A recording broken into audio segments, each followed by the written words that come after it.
Hello and welcome again to Bhartik's World. আজি আমি তোমালোকৰ এটা কবিতা আলোচনা কৰিম। কবিতাটোৰ নাম হ'ল দি লেক আইল অফ ইনিস্প্ৰি। এই কবিতাটো লিখিছিলে উইলিয়াম বাটলাৰ ইয়েটছে। এই কবিতাটো তেখেতে লিখিছিলে 1888ত। আমি কবিতাটোৰ ভিতৰলৈ যোৱাৰ আগতে কবিতাটো এক্সপ্লেইন কৰাৰ আগতে আমি কবিৰ বিষয়ে অলপ জানি লওঁ।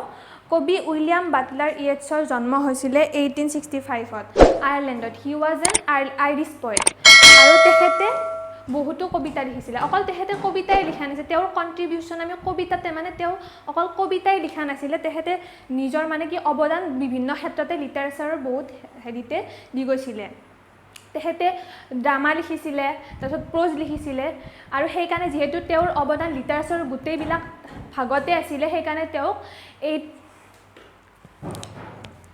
1923ত নোবেল পুৰস্কাৰ দিয়া হৈছিলে লিটাৰেচাৰত আৰু তেখেতৰ মৃত্যু হৈছিলে 1939ত। এতিয়া আমি কবিতাটোলৈ আগবাঢ়ি যাওঁ। তোমালোকৰ যে কবিতাটোৰ ওপৰত দিয়া আছে ৰেড বক্সটোত, সেইখিনি আমি প্ৰথমতে আলোচনা কৰি লওঁ। This well known poem explore the poet's longing for the peace and tranquillity of Innisfree, a place where he spend a lot of time as a boy. This poem is a lyric. So' ইয়াতে কৈছে this well known poem. Well known poem মানে কি জনপ্ৰিয় এটা কবিতা। এই জনপ্ৰিয় কবিতাটোৱে explore means দৰ্শাইছে কবিৰ লংগিং মানে কি তীব্ৰ ইচ্ছা for peace and tranquillity of Innisfree. Peace মানে হ'ল শান্তি আৰু ট্ৰেংকুইলিটি মানে হ'ল প্ৰশান্তি। কবিৰ ইনিস্প্ৰিলৈ থকা শান্তি আৰু প্ৰশান্তি যিটো তেখেতে ইনিস্প্ৰিত বিচাৰি পায়, সেইটোৰ কাৰণে তেওঁৰ কি আছিল গভীৰ আছিল। ডেট মিনছ কি তেখেতে তাত যাব বিচাৰি আছিলে। A place where he spend a lot of time as a boy, আৰু য'ত তেখেতে তেওঁৰ গোটেই কি ল'ৰালি কালটোক অতিবাহিত কৰিছিলে। দিছ পয়েম ইজ এ লিৰিক। এই কবিতাটো কি এটা লিৰিক। লিৰিক মানে কি গীত সুৰীয়া এটা কবিতা। এতিয়া আমি কবিতাটোলৈ আগবাঢ়ি যাওঁ। I will arise and go to Innisfree, a small cabin built there of clay and wattles made.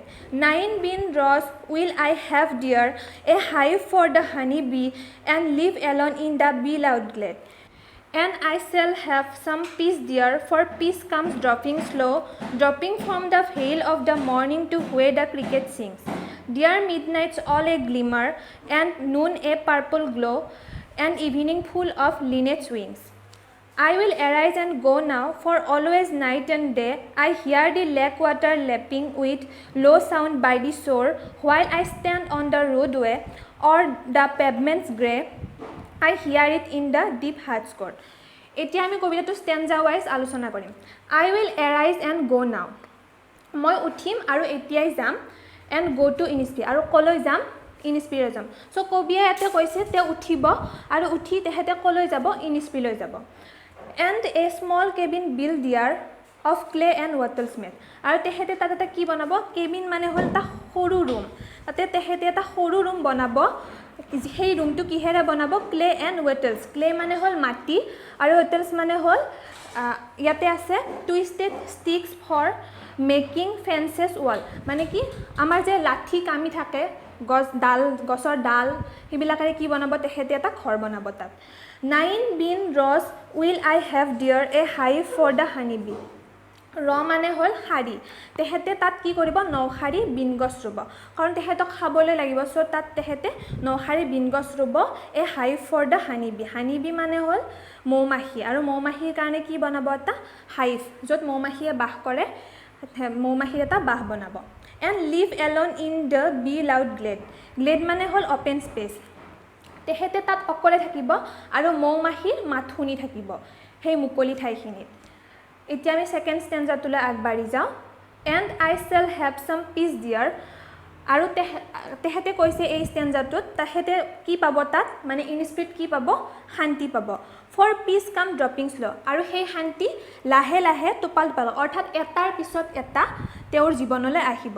Doping from the veils of the morning to where the cricket sing, আৰু টোপাল টোপালকৈ সেই শান্তি, ভেইলছ মানে হ'ল উৰণি, ৰাতিপুৱাৰ উৰণিৰ পৰা ক্ৰিকেটছ মানে উইচিৰিঙাৰ মাতলৈ তেওঁৰ কি শান্তিটো বৈ আহিব।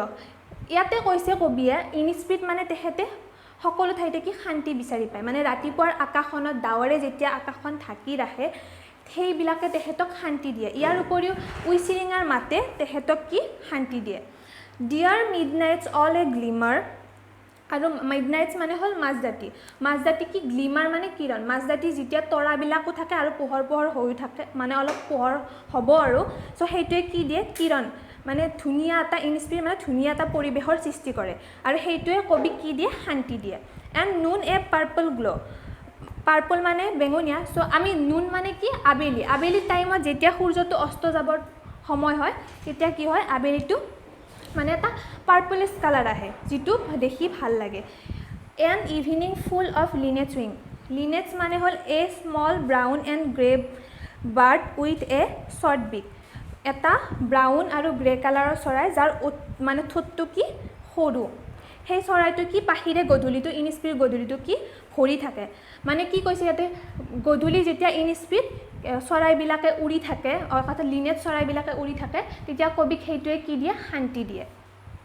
ইয়াতে আমাৰ ছেকেণ্ড ষ্টেঞ্জাটো কমপ্লিট এতিয়া থাৰ্ডটোলৈ আই উইল এৰাইজ এণ্ড গ' নাও কবি আকৌ কৈছে মই উঠিম আৰু এতিয়াই যাম for always night and day সদায় দিন ৰাতিৰ কাৰণে ইয়াতে কবিয়ে কৈছে মানে অলৱেজ সদায়ৰ কাৰণে তেখেতে ক'ত যাব ইনস্পিৰে যাব I hear the lake water lapping with low' sound by the shore আৰু তেখেতে শুনিব যেতিয়া আমাৰ মানে কি লেক মানে হ্ৰদৰ পানী যেতিয়া পাৰত লাগিব এটা সৰু শব্দ হয় চ' সেইটো কবিয়ে কি শুনিব while I stand on the roadway or on the pavements grey যেতিয়া তেখেতে ৰাস্তাত থিয় হৈ থাকিব আৰু পেভমেণ্টছ মানে হ'ল ফুটপাথ তোমালোকে দেখিছাই চাগে ফুটপাথ চ' যেতিয়া কবিয়ে ফুটপাথত থিয় হৈ থাকিব তেতিয়া সেই যিটো হ্ৰদৰ পানীয়ে যেতিয়া পাৰত লাগি এটা খুন্দা মাৰিলে যিটো শব্দ হয় সেইটো কবিয়ে কি শুনিব I hear it in the deep heart's core আৰু এইটোত কবিয়ে তেওঁৰ অন্তৰৰ গভীৰ অন্তৰৰ পৰা শুনিব মানে কি ইয়াতে কবিয়ে গোটেই এই পইণ্টটোৰ পৰা কবিয়ে দেখাইছে কবিয়ে এতিয়া ক'ত আছে এখন চিটিত আছে আৰু আমি এনেও যদি চিটিত থাকোঁ আমি কি এখন ভিলেজ মানে কি ভিলেজ এখনলৈ যাব বিচাৰোঁ য'ত ধুনীয়া পৰিৱেশ থাকে আমাৰ চিটিত কেনেকুৱা পৰিৱেশটো হুলস্থুলীয়া পৰিৱেশ য'ত মুকলি ঠাই কমকৈ পোৱা যায় কিন্তু যিবিলাক মানে গাঁৱৰ অঞ্চল থাকে তাত পৰিৱেশবিলাক ধুনীয়া আৰু যিটোৱে কবিক মানে কি ইনস্পিৰ পৰিৱেশটোৱে কবিক কি বহুত আকৰ্ষিত কৰিছে সেইকাৰণে কবিয়ে তালৈ যাব বিচাৰে আৰু কবিয়ে তেওঁৰ নিজৰ যিটো মানে চাইল্ডহুড সেইটো ইনস্পিতে স্পেণ্ড কৰিছিলে চ' সেইকাৰণে তেখেতে তালৈ যাব বিচাৰিছে চ' ইয়াতে আমাৰ কবিতাটো কমপ্লিট যদি কিবা কনফিউজন থাকে সেইটো মোক সুধিবা আৰু যদি মোৰ কিবা ভুল হৈছে সেইটো কমেণ্টত দি দিবা তোমালোকে থেংক ইউ